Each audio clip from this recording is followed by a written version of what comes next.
Hi, everybody. Welcome to Fireside Chat number 42. Our guest today, Elka Zwick, is currently still having some technical issues, but I didn't want to keep you guys waiting. So while we're figuring this out, I figured I'd start the stream. And if worse comes to worse, then we'll have to postpone or reschedule. But at least you get to listen to my pointless ass for a while. So I thought I would tell you a little bit about who Elka Zwick is in case you don't know. So she is a what she considers herself to be a professional student. She is someone who wants to open a men's shelter in Florida. And I wanted to talk to her about essentially her journey to figuring out that this was something that she really wanted to do, and where she is with the project and what it is that she hopes to accomplish with it. And perhaps we can signal boost if there's any assistance that she needs, either financially or even just people who might be in Florida that could help her out in any way possible. We want to try to come up with brick and mortar solutions to the issues facing men and boys that essentially have been neglected. And we think that the way to do this, charity seems to be the best way, because then we know that this is something that people want because they're willing to actually put work and fund it. So while I'm waiting for Elka, I guess I'd take comments or questions that you guys might have. We'll just hang out here while she's getting on Skype and working this out. Can you guys hear me okay? I guess that's probably really important. So, you're listening to Crowder and you can hear me over him. All right. You're a strange animal, that's what I know. Like that. So, here she is. She just shared contact details with me. So, I'm going to try and get her in Skype. She's having problems connecting to me through Google Hangouts. So, what I'm going to do is, since I'm using OBS, I'm going to use Skype instead. So, unfortunately, you're going to be essentially listening to me fiddle around with OBS to get her set up and on the stream. Oh, please, he's muted now. I'm here for Badgers. Well, I appreciate that. How does a Doge operate machinery without an opposable thumb? Well, maybe I'm not a Doge without thumbs. Maybe I have thumbs. Maybe I'm just really good with my paws. There was that cat that played the keyboard. No one seemed to have a problem with that. So, unless you guys are, you have something against dogs and you're all about the cats, in which case I get to call you guys shitlords and bigots. Alright, so let me see here. I'm going to try to call Elka. So give me a moment. In the meantime, I'm going to turn off the screen here.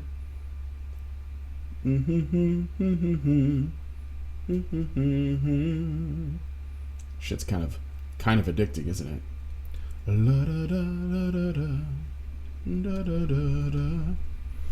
All right, let me give her a call. Call Skype. I don't want to call her home. Give me a second here. See if we can get through.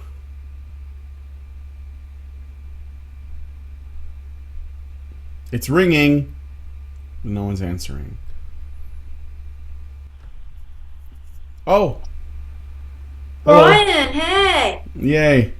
Hey, we finally got it. Hey. Yeah, for a moment I was worried. How you doing? I'm good. Okay, just a moment here. I got to set up some things in... I'm already live because I wanted to get started. So give me a second here to get this set up. So, all right, I'm going to change the screen here. Give me a second. So that way people can see what's going on. Yeah, properties. How's your dog? I read she's better. My dog is better. She's far from perfect. So yeah, I mean she's still, how do I put this? She's still pretty sick, but the hope is that this will, she'll bounce back. It's definitely a sort of a stroke situation. So Oh. yeah. How old is she? She's pretty old. She's 16. Oh, that is pretty old. Yeah, so it's gonna take some time for her to sort of bounce back, and she may not bounce back completely. So, okay, so I got that. Let me hit OK here. All right. What kind of dog is she?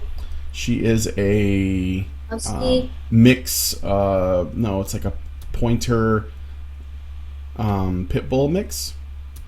Okay. So, okay. All right. I think I got us set up. Okay. So, here we go. Okay. Elka, thanks for joining us on the show. I'm here. I'm guessing people should be able to hear you. Let me just make sure. Chat, can you guys hear Elka Zwick okay? And I'll go ahead and wait and see what they say before we get started. Undoomed stream might be killing this one. Yeah, maybe, Allison, but the stream has to happen. I don't know what they're going to be talking about, but it's probably not about building men's shelters. So you guys can? Okay, excellent. Thank you, Radical Dreamer and Alan. Okay. Yeah, I know. All right, so welcome to the Fireside Chat. As you can see, Elka, you're not going to be able to see this, but if you look at the YouTube video later on, you'll see that I have a specific setup. So you're on a little TV screen, like you're coming at us via satellite. Okay. So what is it? Okay, so first, I guess we should start by getting to know a little bit about who you are. All right, Elka, can you tell the folks that are listening what it is that you do, and so yeah, basically a little bit about who you are and what you do. Okay. To start off a little bit with my background, I have a master's degree in human services with a specialization in nonprofit management. I was an advocate with the Domestic Abuse Helpline for Men and Women for 8 years, from 2004 to 2012. So I think that gives me some insight and ability into opening up what I believe to be the Western Hemisphere's first shelter, not first, but so far only shelter for battered men.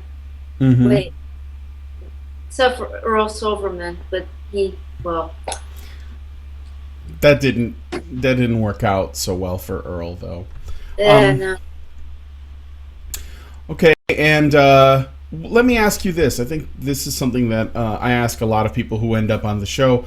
What was it that led you down this path that you wanted essentially to see a men's shelter built? Why did you decide that was important? I took a lot of calls during that time, and I got to hear from the men that there really was very little in the way that was available to them.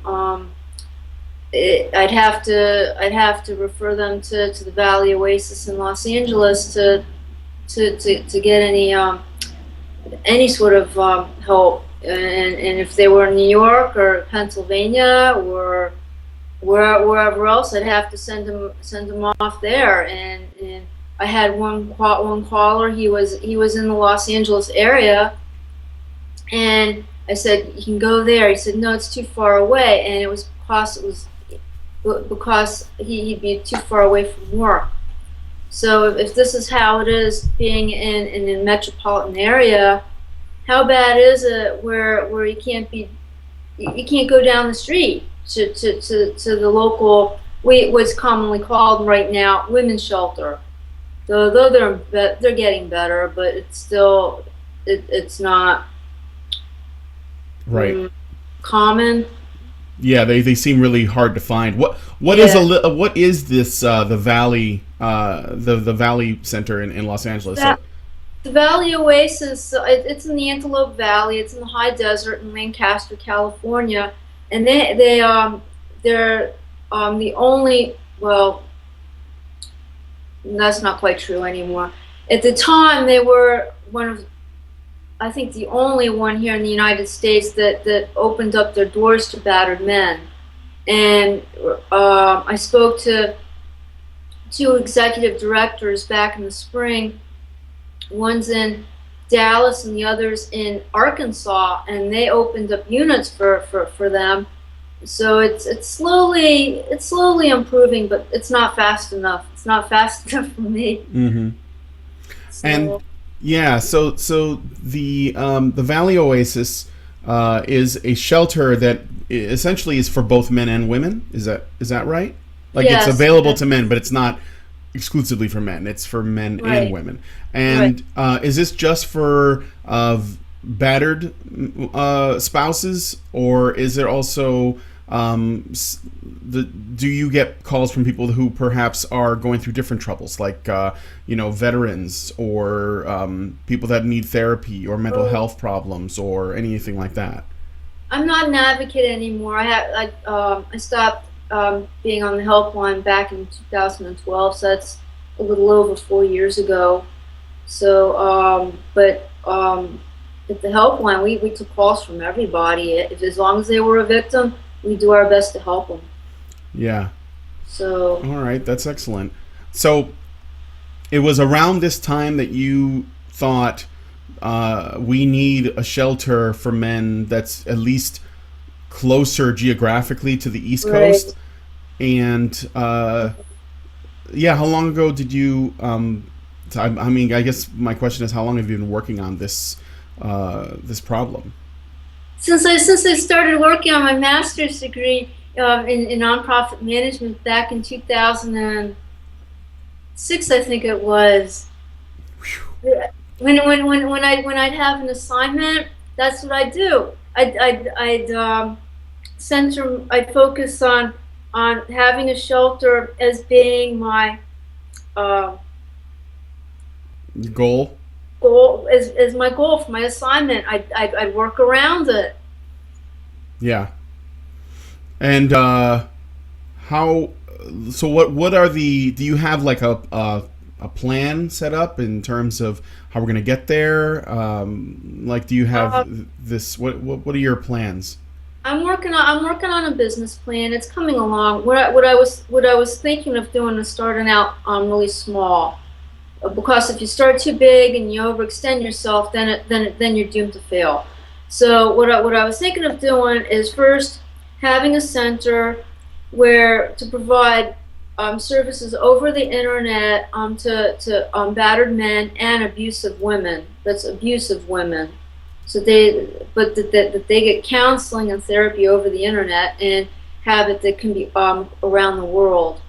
Um, and then a few years after that, probably about 2 years later, when funding comes along, open up a shelter for about three battered men, um, and then make it a little bit bigger a few years later when more funding comes along. And then I really, at this point, I don't know how big the ultimate goal would be, but I'm flexible. So Yeah.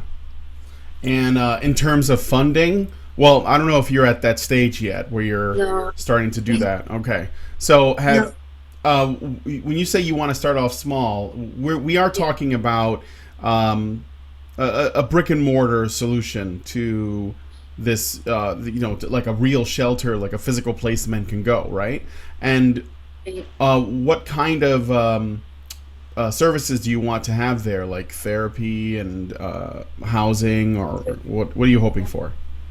therapy, counseling, case management, mm, a shelter where they can stay for a while, maybe also transitional housing. I haven't included that one yet in my business plan, but if I need to think about it some more about how to do it. Mm-hmm. Um, Case management, I think I mentioned that one. Mm. I was also thinking that they could bring along the children if they have any children, and if they have any dependents whose lives are in imminent danger, to bring them along.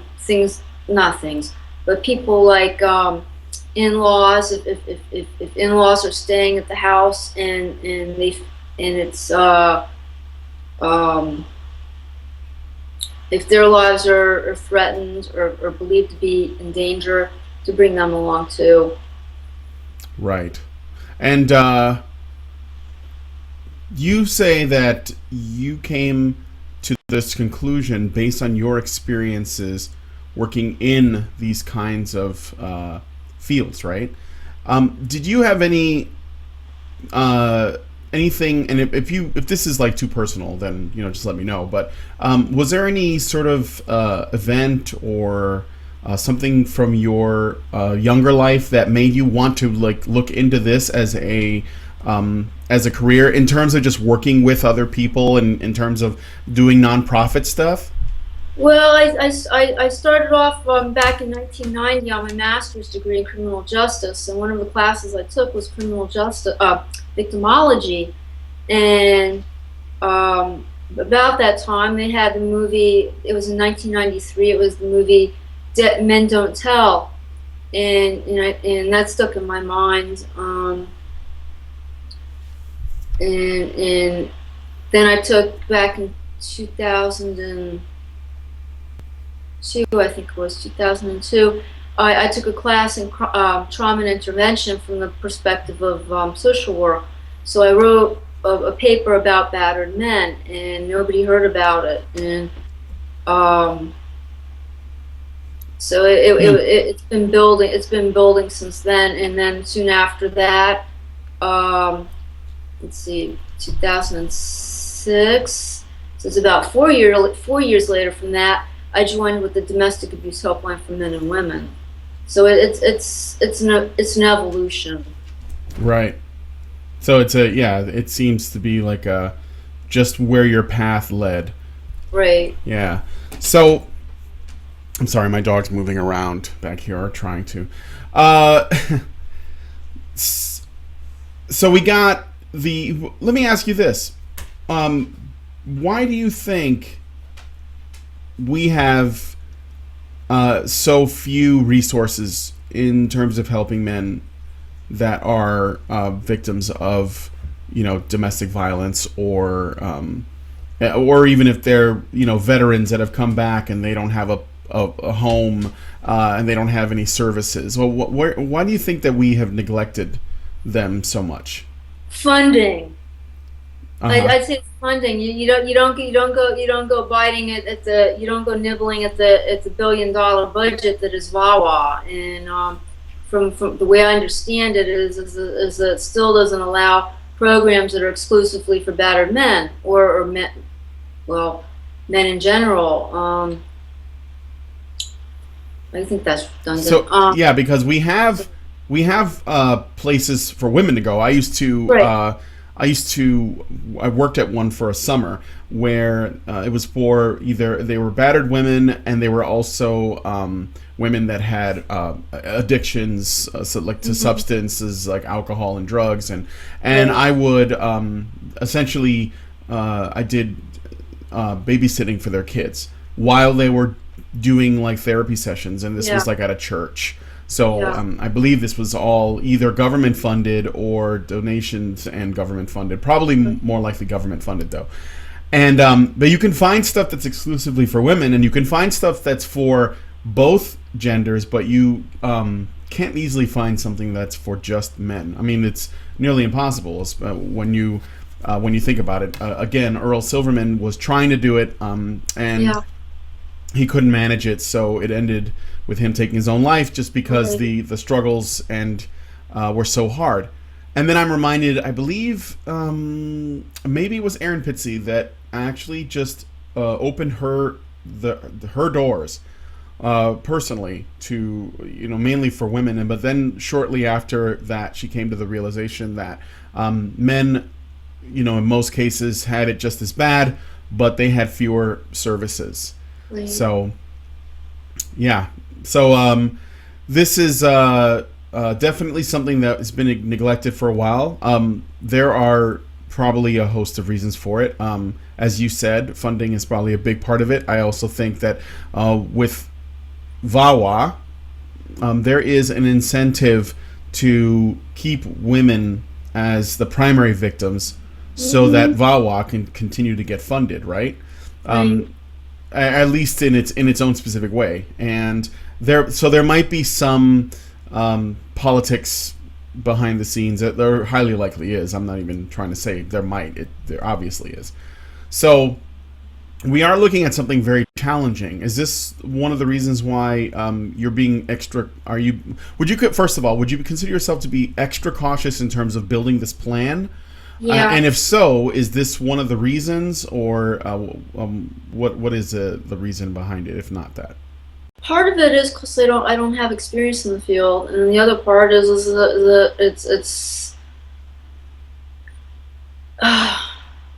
it's really overwhelming. I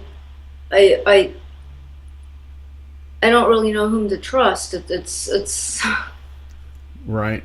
It's like I hear all this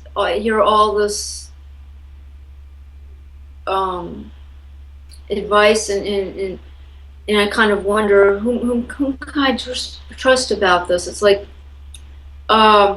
back about 10 years ago, I went to a conference in this was in Washington, D.C., and the organization, their cause is domestic violence. So I afterwards, the last day, we went to go lobby some congressmen, and I was quiet, I was respectful, and I let them say what they had to. So I got up, and wouldn't you say that 40% is kind of almost 50%? It's almost half. It's pretty close. It is pretty close. So that was my reasoning. So I got up and I said that about half of domestic violence victims are men. Oh, was there an uproar? The roof could have blown off. So we went out to the commissary for lunch, and it was quiet. So a woman comes over to me. She says, "We're leaving now. We have to leave." And we had plenty of time. It was quiet in there. So I got up and followed them, because I didn't know my way around Washington, D.C. I didn't know where this was going to be. So that's where they abandoned me the first time. So the second time, the second congressman, I got up, and there was another little like a hornet's nest. So they left me to find my own taxi. Mm-hmm. The first time we went in the same taxi, and the second time I had to go to the taxi, and the third time I had to also go for a taxi all on my own. Mm-hmm. And it was and this is the mentality. The mentality is that if you're for men, that means that you're against women's issues, and it's not. It's about equality, and it's only about equality. Right. These men, they're not getting services.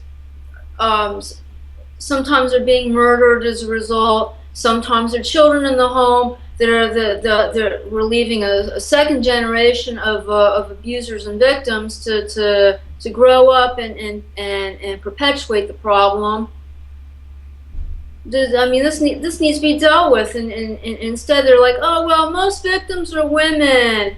Well, not according to the federal government, they're not.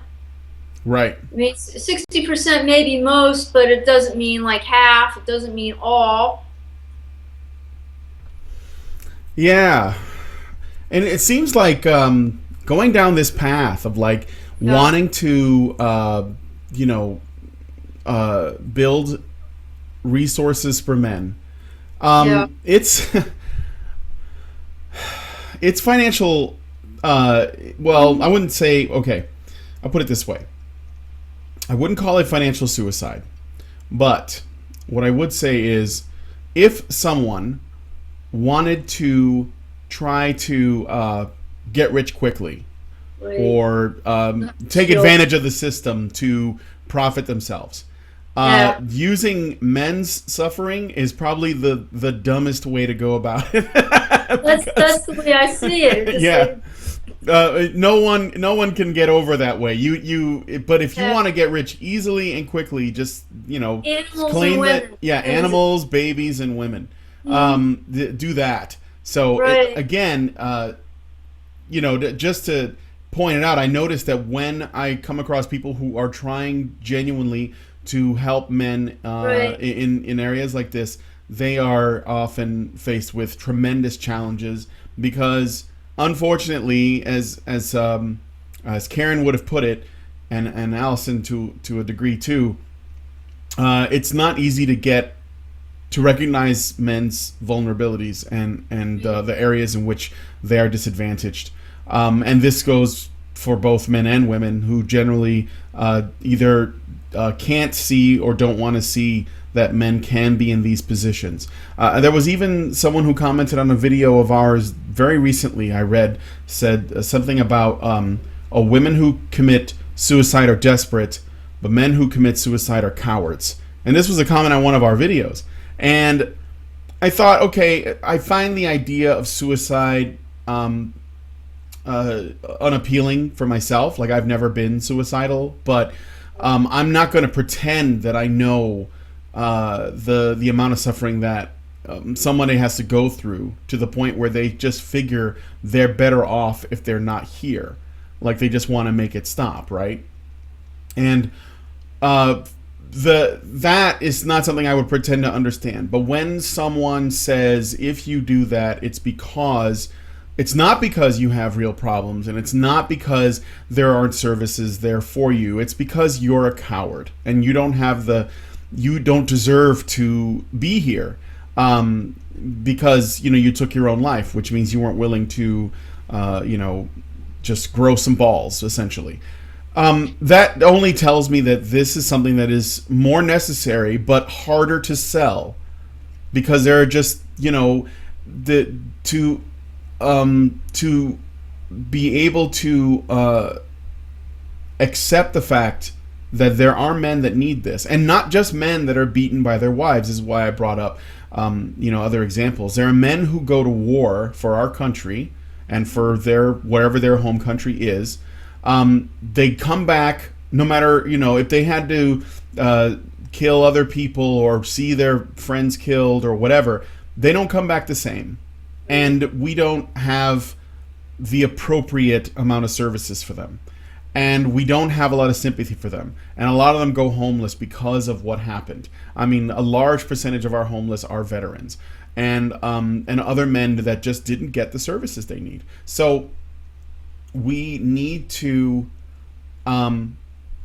push for the ability to see men as vulnerable and capable of these needs, right? And then when we do that, I think people will be more likely to give. Right now, this is a very difficult message to get out, because it's something that I think that like you said that at a conference you mentioned that 40%, about half of all domestic violence victims, or people who have been abused or battered or whatever you want to call it, are men. And there was a tremendous pushback, tremendous outrage, and this is something that we've seen too. People don't even want to accept that this is possible. And so that being the case, then it seems like our perception of men is part of the problem. It's part of this whole struggle to get these things made, because it's a non-starter basically. it doesn't even get off the ground if there are people who are like, men need help, right? So this is actually one of the biggest primary challenges, is to actually get men to get people to see, both men and women, to see that there are men who need help. And these men don't have to be part of other marginalized groups to get it, because you probably would be able, and I would wonder if the service in California exists because there are, for example, primarily gay communities in areas like San Francisco. They probably have shelters for men there, possibly, but part of it has to do with the fact that they're gay men, or maybe there are things for minority men. But oftentimes when those things exist, they exist because they are gay, or they are minority men, or they're trans men, instead of simply providing services for men because they're men, because they are men first.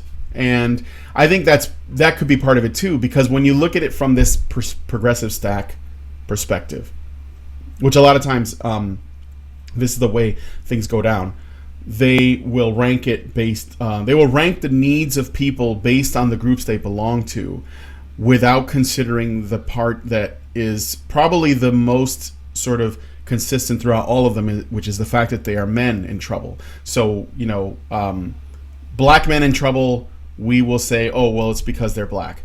But it's got more to do with the fact that they're men than the fact that they're black. Because black women don't have the same problems. As an example, gay men and trans men, same thing. When we see trans men that are beaten, or they have issues with mental health, or they have issues with relationships and abuse, we will say it's because they're trans. But we will not accept the fact that they are also men, and they're men in danger for that reason. Because if we have to see it that way, then we have to recognize the vulnerability that men have. And that's not easy for people. So it's difficult. But I would, I'm sorry, I just had to comment on that. I don't know if you want to say anything to it, or if you want to tell me I'm full of shit or anything like that, disagree. I mean, that's fine. Okay, so the other thing is this. Since you're on this show, I wanted to bring you on because I wanted to talk about the thing that you were hoping to do. And I guess my next question is this. You said that you are having some difficulty because you don't know who to trust. So what kind of help and or resources, at least from a sort of, maybe people that are experienced, or people that are willing to help you with this project, maybe we can use this to signal boost and put you in touch with people, or put people in touch with you that want to help with this shelter idea. Well, so, part of, I'm sorry. No. I was just going to ask you what. You can go ahead and comment on that. Go ahead. Just writing more about my business plan. I need a budget, and cost is realistic, and something like a budget that's from a small, like maybe a homeless shelter or something along that lines. Something that's small, but cost is realistic, and it's also far more accurate than if I were to think up the figures off of the top of my head. Like, I can tell you from myself that I spend about probably $6 or $7 a day for food, because that's about a little bit more than $200 a month for food. I'm a vegan, so I don't buy meat and dairy products and stuff that's far more expensive. So I cut down on expenses. But to get back to it, I don't know whether I'm going to have one battered man there during that whole year, or I might have 10 battered men plus their children. So I don't know what the figure's going to be. It's hard for me to estimate costs. Last year, I tried calling up an insurance agent who deals with nonprofit agencies, and I wanted to get an idea of how much it would cost for board members' liability insurance. So he said, "Oh well, you have to submit not a premium. What do they call those? You have to apply for a policy in order to get an estimate." And I'm not, nor was I at the time, even close to that stage. So I don't know how much that's going to cost. Mm-hmm. Well, so yeah, so maybe there are people who might be able to help you figure all those factors out. Yeah. And we just have to figure out what the factors are you're looking for, and then maybe find some people who are willing to. Because I mean, I'm assuming you're doing this in your free time when you're able, and it's not like you're getting paid for it, right? You're just trying to get this out. But before you can, let's say, set up a Kickstarter or a GoFundMe or a Patreon or whatever it is that you're going to do, or maybe petition the government for a grant or something, you have to have something pretty concrete. And before you do that, you have to know what all the variables are so that you can put together the equations, so you can figure out what it is you need. And so, well, first off, I would say that maybe at some point I can put you in touch with Allison, because she's been working hard on our Badger Cave, which isn't the same kind of thing, but it can give you some ideas of what all the variables could be, or at least some of them. And then maybe there are people who listen to us that have experience with this stuff that can provide some help, and they can get in touch with you, and you guys could work something out. That's what we're hoping for, so we can get at least see how feasible it is. So I don't know, does that sound good? Or Yeah, I really like that. It's when I spoke to an executive director, and it was either Dallas or Arkansas. I think I emailed her or whatever, but word got back to Florida, to one of the shelters here, and she wrote that, oh, you can't get certified if you have less than 200 beds. And I'm trying to find this in where it says that where it says that, and I can't find it. I was looking in the state statutes, and what was that for domestic violence? It's from the state. It's FDLE. But I can't find where it says about 200 beds, so that's why I say, I don't know whom to trust. Mm-hmm. Yeah, I can understand that. I mean, when Cassie J, who made the film The Red Pill, which is actually going to be out in about a month or so, when she was trying to get her documentary funded, it was a film about the men's rights movement, and Cassie J herself, having been a former feminist, she was approached by feminists that said, "We will fund your film top to bottom, but we will have to be involved with the editing process." Oh, and yes, okay. and Cassie J had to essentially deny them that, because she didn't want them messing with her movie. And fortunately, Milo Yiannopoulos actually, he was the one who saved the funding of the film, because it almost didn't get funded. And then he talked about it on I think it was on Breitbart, and got it funded. So yeah, I mean, there's definitely an element of mistrust, I guess, with people who have vested interests in things coming out the way they would like. And considering what Aaron Pitsey and Earl Silverman went through to try to get a shelter built, I can see how you would essentially be concerned about the way things could turn out. So, you know what? Somebody made an interesting comment I thought I would share with you. Zeranx wrote, If you haven't mentioned it yet, please, maybe you can touch on what you all mentioned yesterday regarding men being phased out of farming. Maybe the shelter could be a place for mentorship. And actually, I mean, this is something to think about. But I remember we did a show a week ago about men's sheds. And I don't know if you've heard of this, but in Australia, they have these places called men's sheds. And they're like men's shelters, but instead of things where men sort of, would get together and talk about all their issues, they would actually engage in building things. Like, I wouldn't call it hobbies, but it's sort of like a way for men to help deal with their problems, which a lot of times they do by using their hands, maybe building something, maybe, and also mentoring other men in skills like carpentry or whatever it is, right?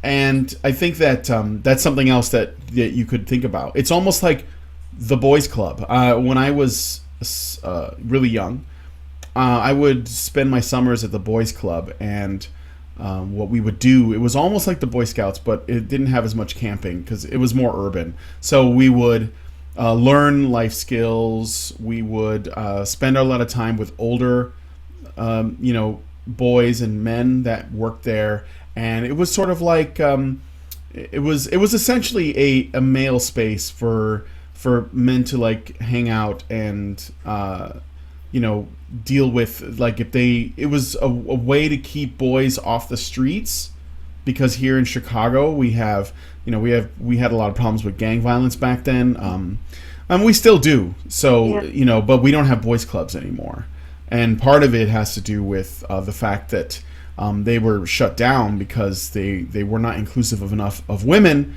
and so when they got shut down, it was because essentially if boys can't if women can't be, or if girls can't be allowed in boys clubs, then there won't be boys clubs. So they got rid of them. Mm-hmm. And this can be obviously pretty destructive. So this is something else to think about that you could do with your shelter. Thank you, Zeranx, for that comment. It's just something to think about. So, and I don't know if you do you have any other thoughts or anything that I didn't ask you that I should have, or if you have questions for us? No, but Jasmine Newman, I think she had on her page, I think it was like maybe 6 months ago, about I think it was, I didn't know the term for it, men's sheds. I think she presented something about that. Yeah. Yes, absolutely. Yeah, definitely look into it. Men's sheds, because you could use it as some idea, and maybe find out how much, what was all involved in building those men's sheds. That could be something that you can use as like a launch point for your idea. So. Well, if there's nothing else, I guess then we can go ahead and wrap it up. Do you want to let anybody here know how they can reach you, what the best ways are, if they want to, help you out, or if they have more questions for you? How's about on Facebook? My name is Elka. It's E is an elephant, L is in lion, K is in kite, A is in apple. Mm-hmm. My last name is Zwick. It's Z is in zebra. W, I is in iceberg, C is in cat, K is in kite. And you can send me a message that way. I need help in things like budgeting, marketing, fundraising, and grant writing. I'm hoping to have the doors open in the next 2 years for this the first stage of having a counseling center open. 2 years. I'm just worried about the economy, that the economy is going to tank again like really soon. So. Yeah, possibly. I mean, we've been in economic crisis for quite some time now. So, yeah. But yes, guys, thank you. And Elka, maybe you want to come back to this YouTube video and look at the comments, because I know they're going to post questions and maybe some advice and ideas in the comment section. Please, guys, feel free to do that. We're trying to build a brick and mortar things, and other people are trying to do it. And let's see if at least we can, give this a genuine shot. I'd like to see that happen. So once again, I want to thank Elka for coming on as a guest, and sorry for the technical issues, but I think everything worked out. And I want to thank you guys for listening to the show. You can now go back and check out Undoom's stream. Later on today, we're going to have another stream with the Sad Puppies. We're going to talk about the Hugo Awards. So be on the lookout for that. And we'll see you guys next time on Honey Badger Radio.